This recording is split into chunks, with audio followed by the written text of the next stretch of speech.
kita memilih untuk menikah, kita berinisiatif untuk melakukan firman Allah.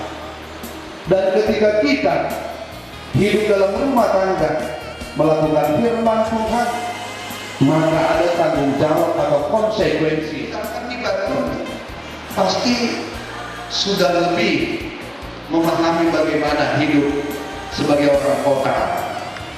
Tradisi Batak Karo mungkin sudah agak tidak mengerti. Maka katakan agak halus ya. Ikut Allah ini sudah semua kita kalau dirikan. Itu yang perlu kepada Eden dan Lydia, bagaimana mempersatukan tadi visi-misi pikiran kasih dan lain